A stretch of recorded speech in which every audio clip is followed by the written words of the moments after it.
Monday. I went to the garden in the backyard. My dad was at work again. According to Mother, he was going to be at work for the rest of the week. It happens a lot, but that's okay.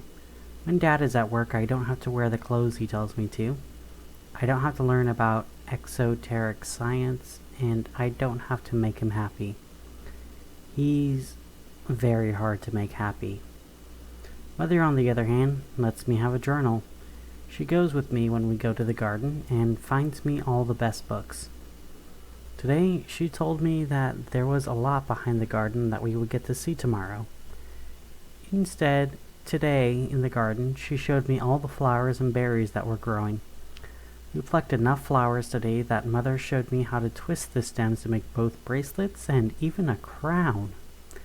We even picked enough blackberries, strawberries, and blueberries to have it for dinner. It was a great way to spend a Monday. At dinner, though, Mother looked a little sad and her eyes were glassy as we ate. When I asked what was wrong, she told me, "Your dad wants to send you to school soon, so we won't be able to go to the garden as much as we used to, Eli. So I just want to make sure you're ready when that happens." It is a bit sad to think about, but I'm sure it wasn't that bad. School ends at the end of the day, and there's still weekends. So surely I can see Mother on those days. Tuesday. Today, Mother took me to see her friend. She showed me a path that was between two saplings. I had never seen it before, and it led to a trail that was marked with mushrooms on the edge. Like it was a road made just for us. Mother held my hand and she told me not to let go of her as we walked down the path. The trees felt like it was from a fairy tale. If you glanced at a tree, it looked normal or even beautiful. But if you looked at any one tree long enough, it looked gnarled and scary. You could see holes in the trees that looked like faces, or you could see branches and sticks that looked like skeletons. I heard something snapping the twigs and sticks behind the trees.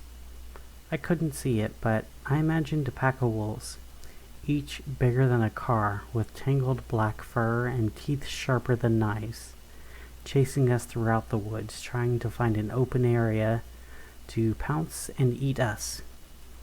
Mother could see I was scared, so she paused and got down on her knees to speak to me. "Eli, I know it seems scary, but it's perfectly safe here. On this path, nothing can hurt us. That snapping noise is just some curious animals. They want to see who we are. But as long as we stay on the path, they won't hurt us." Something about Mother's words felt like she was hiding something. But we followed the path deeper into the woods, and the mushrooms ended at a cave. The cave was small, maybe 6 feet tall and 3 feet wide. On the rock on top of the cave, it had a carving etched into it. Engraved in the rock was the carving of a man with a cloak, a lantern, and a stick. Above the carving, the letters IX, and below the carving was the words, "The Hermit." Here, Mother stopped, and she let go of my hand. "Eli, you need to go in by yourself. I won't fit." But before I could protest, my mother smiled sadly. "I am right here. He's a friend of mine. You just need to be brave enough to go in and see him." Instead of making me feel brave, I only backed up further from the cave. I was scared that there was a dragon inside, or maybe a bear. Instead, Mother got down on her knees again and spoke to me. "Do you see that lantern in front of the cave? Pick it up, and you'll have a light when you go in." Sure enough, there was an old brass lantern just in front of the cave, already lit and everything. So now, knowing that there was a light, I went up to the cave to the lantern to pick it up and carry it into the cave. It was heavier than I thought, but it also revealed the entire cave. The cave had paintings of animals, the sun, and of the forest around us. As I traveled deeper and deeper into the tunnel, I could hear dripping water elsewhere, but the walls were white granite. As I finally made it to the end of the tunnel, it opened into a large chamber. At the other end of the chamber was a figure sitting in the middle of a red square. He was chained with rusty chains that looked like they belonged in a pier holding ships. They held his arms and legs, and he himself was wearing a dirty black cloak, and he had a wooden walking stick sitting across his lap. On the top of the walking stick was a raven carved into it, looking like it was about to take off in flight. He resembled the carving that was over the cave. Maybe this was his home? But if it was his home, then why was he chained up? When I came into the chamber, his head moved some. Not enough that I could see his face, but close enough so that I knew he wasn't a statue. As I approached him, getting closer and closer, I saw that there was a boulder across from him, perfect for sitting. So I sat on the boulder and set the lantern down in front of us, just in front of his red square. I still couldn't see his face. I only saw darkness underneath his hood. "Are you my mother's friend?" He nodded in response. "Do you have a name?" He shook his head. "My name is Eli Isaacs." I reached out into the red square to shake his hand. He also lifted his hand and gently shook it. He felt as cold and silent as the grave. His hand felt very fragile, like his bones may turn to dust at any moment just by touching him. But even after shaking his hand, he didn't speak. "Would you like some berries?" I offered to him from the snack bag. Leftovers from yesterday. He nodded again and held out his hand like it was a plate. I turned over the bag and dumped the berries onto his hand. He raised a berry to his hood and began to put the berries in, one at a time. I couldn't see anything under his hood, but I was certain that he was eating. I didn't dare speak during this time. It reminded me way too much of eating dinner with my dad. When we had dinner, I wasn't allowed to speak. He ate first, and only when he was completely done could I then eat. Mother was never allowed to eat with us either. Whenever Dad came home, Mother wasn't allowed to be in the same room as him, and we weren't ever allowed to talk about her. When the figure across from me finished eating, I waited in silence and stillness. And so did the figure. It took me a few minutes, but I realized since he spent so long alone, he probably could sit here forever being quiet. But I felt uncomfortable, so I stood up and was about to leave. But before I could grab the lantern, he finally spoke.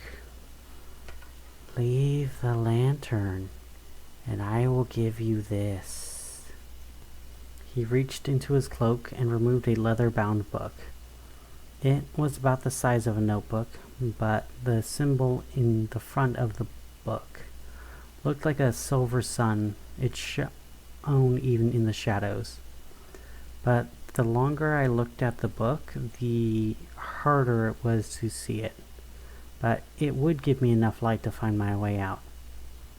Eager, I took it from his hands, reaching again into the red square to take it. As I grabbed it, one of his hands grabbed my arm. "Just as the sun overtakes the night, so too shall the son overtake his father," he whispered into my ear as he pulled my head into the red square before letting me go. Now, scared of this hermit, I ran out of the cave, the light of the book's cover guiding me through. When I finally made it outside, I told Mother everything that happened. After that, she guided us out of the woods. She was quiet, but I could tell she was seething with anger. But I don't know what I did to make her so mad at me. Wednesday. Today we stayed home. I tried reading the book given to me, but the words inside didn't make a lot of sense. I could read the words, one at a time, easily enough, but trying to read entire sentences or paragraphs only made my head hurt. It felt like there was something behind my eyes that was trying to get out by pushing on my eyes and head. When I told Mother about it, she told me that was because it wasn't my time to read it, just yet. Still, it was a nice day. We even made cookies and bars, my favorite kind, and we watched movies while eating them. It was a very nice day to have with Mother. She did say, though, that tomorrow she was going to see her friend, but I wouldn't have to talk to him this time, so that's good, I think. Thursday. Today, when we followed the path, the woods felt different. Nothing followed us from behind the trees. The mushrooms lining the path were all starting to die. They were wilting and starting to droop. But most scary of all was the silence. It was like walking into a church, but everyone is gone. Until you turn a corner and find out that it is crowded, and everyone's eyes are on you for being too loud. Except here in the woods behind the garden, there were no eyes, and no one to judge us for walking so loud. Our snapping twigs, squishy steps, and even our breath all felt too loud. When we got to the cave at the end of the path, if silence could have gotten louder, it was the loudest there. Even my steps, breath, and thoughts all felt silent. I didn't know it could be quiet in my mind, but it felt like the words were gone. The music that I saw and the colors and the beat of my heart were all quiet. I could still think, but I couldn't think in sound. I didn't realize how much of my thoughts were in sound. At this moment, my mother got on her knees again and she spoke to me. Her words came out like a flat whisper, like something was killing the words before they escaped her lips, and this was all that could survive to reach my ears. "I'm going to check on my friend. You can stay out here," she told me. I shook my head. This place wasn't a place I could speak, but I wanted to let her know that I didn't want to be alone. Not here, not where it felt dangerous. I pointed at the cave. "You want to join me? Okay, hold my hand," Mother said as she stood up, offering her hand. I grabbed it as we walked towards the cave. I could see that she was smiling. It wasn't her normal smile, but the same smile when she had when she told me to do something that my dad told me not to do. My stomach twisted at that sight. At the best of times, this meant I was in for a confusing day, but usually it meant I was going to get in trouble with Dad. As we approached the cave, I saw that the carving above was broken. A large, deep crack split it in two. My mother's smile grew at that sight. We went deeper into the cave. I found that I actually preferred it last time, back when there was a sound of dripping water and a foul smell, but at least it was a smell. Now there was only darkness and silence of all senses. The only sensation was the ground beneath my feet and my hand in Mother's. As we approached the chamber, I could see a dim light that grew brighter and brighter. It may have been my imagination, but when I saw that light, it felt like I could breathe again.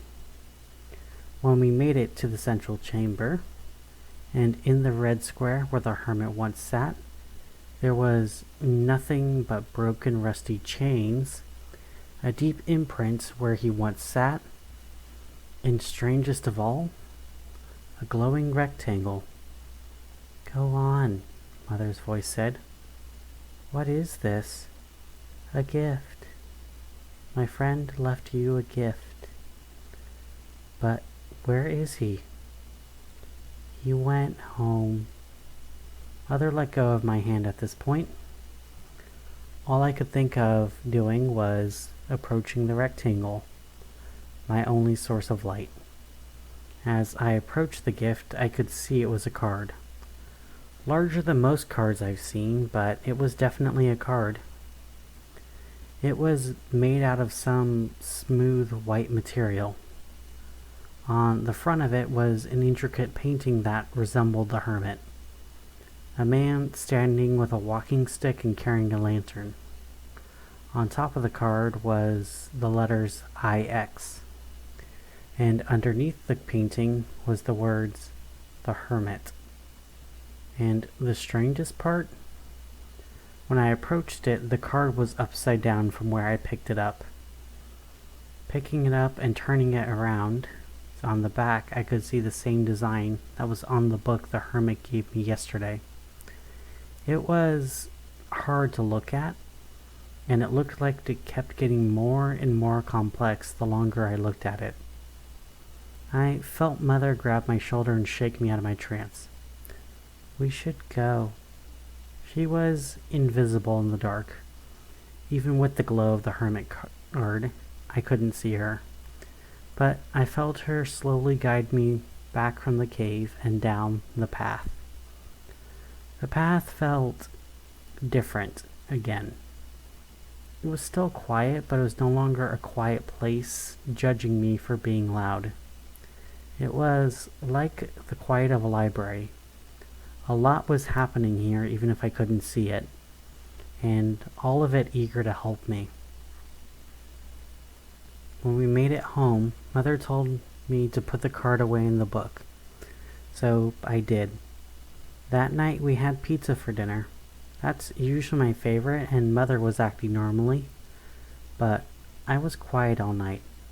I couldn't help it, but I kept thinking about what that card could mean, and why it was upside down. Something about it was bothering me. Friday. Dad came home today.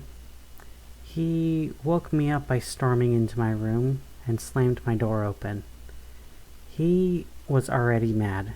He had a single day off of work this week, and he already didn't like the fact that I was sleeping in. After he slammed the door open, I woke up to him throwing my suitcase at me while I slept. Pack up, you're going to boarding school. He then walked out, not making sure I was okay. Mother was there also. She stayed out of the way when Dad came home, always quiet, and she usually stood just out of the way. This morning she stood behind the door while Dad stormed in and then out. After he left, she leaned down to help me pack my suitcase. I'm sorry, Eli, she whispered to me. I didn't know why she was sorry. If she was sorry, she wouldn't have let Dad do this. She would have spoken up every time he yelled, or she wouldn't have let him leave us for so long and come back so suddenly. She would have done something, wouldn't she? How can you be sorry and do nothing? As I packed my suitcase with enough clothes for the week, I could hear my dad yell from all the way downstairs, "Where's the cook?" I dragged my suitcase with me as I went downstairs to see Dad, his face red and his fists clenched. Dad, you fired the cook last month.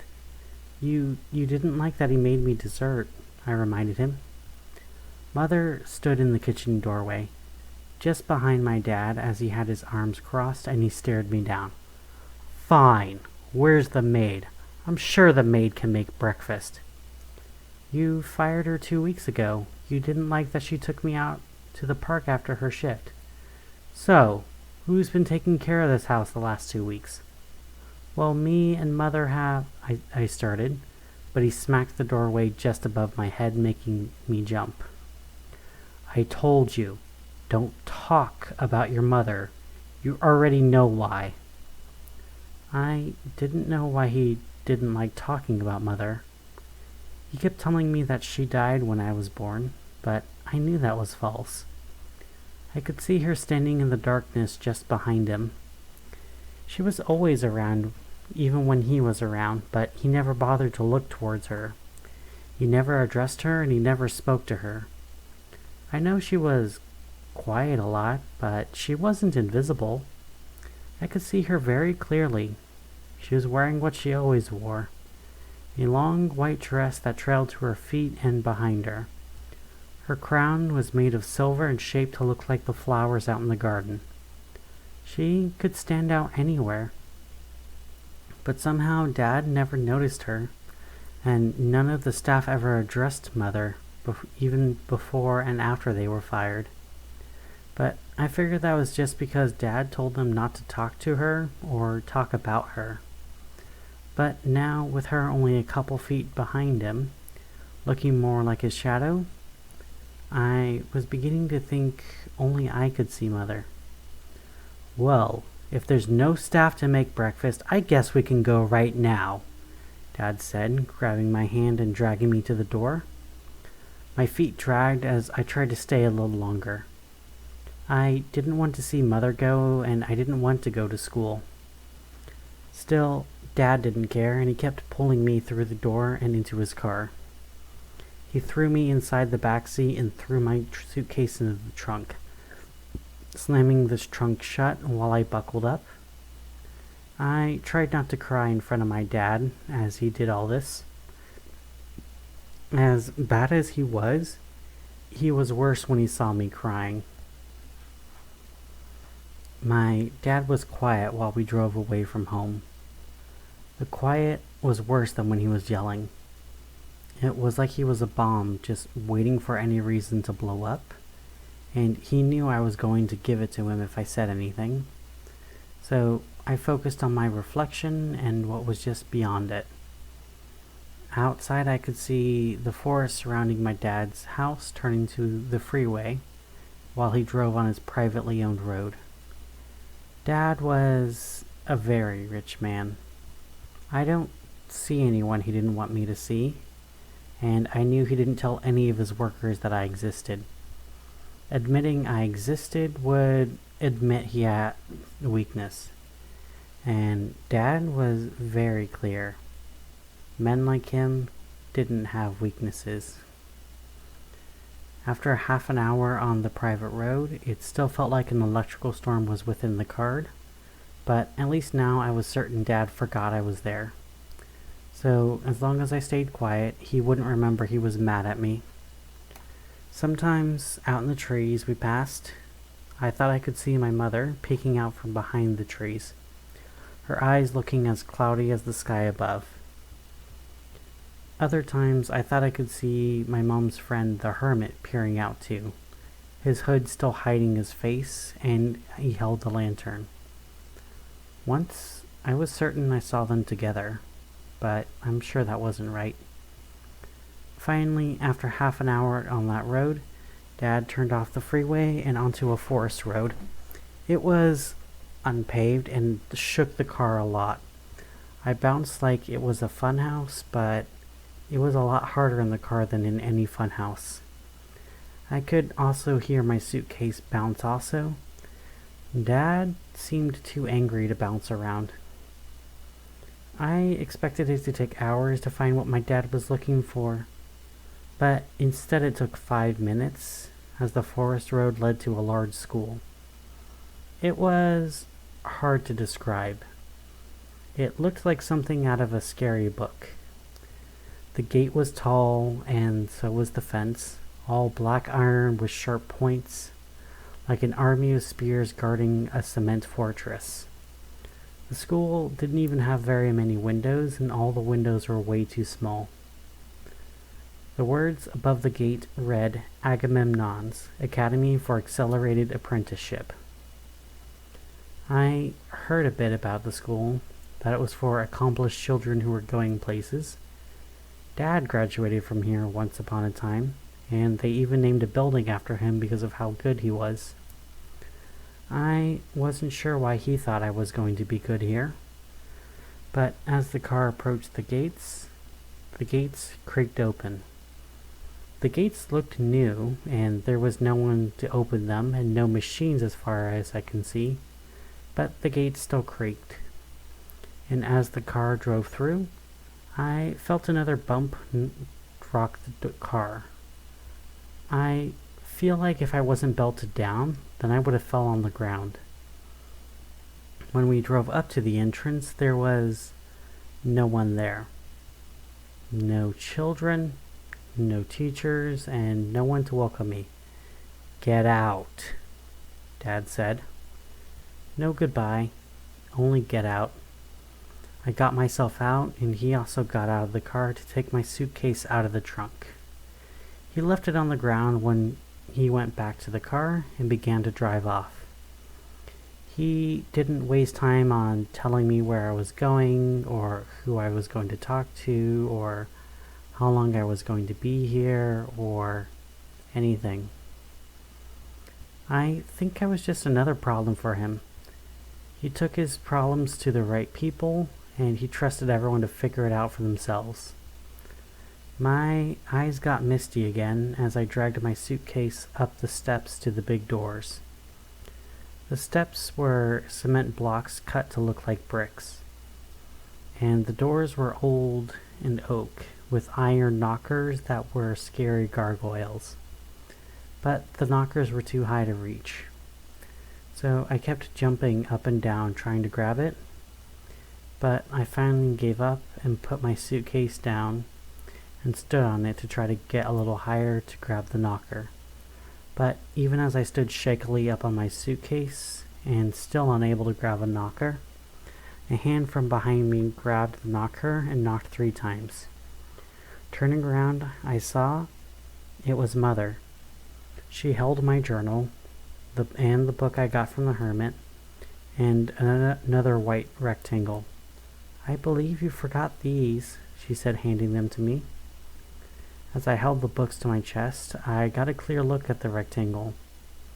It was another card of the same size and shape and of the same smooth white material, but the painting was very different. On it was a painting of a woman that looked a lot like Mother did.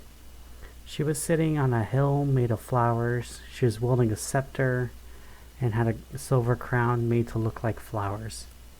On the top of the painting were the letters I, making the Roman numeral 3, and underneath the painting was the words, the Empress. I gazed at the card for a moment before Mother shushed me. "You have more important things to worry about.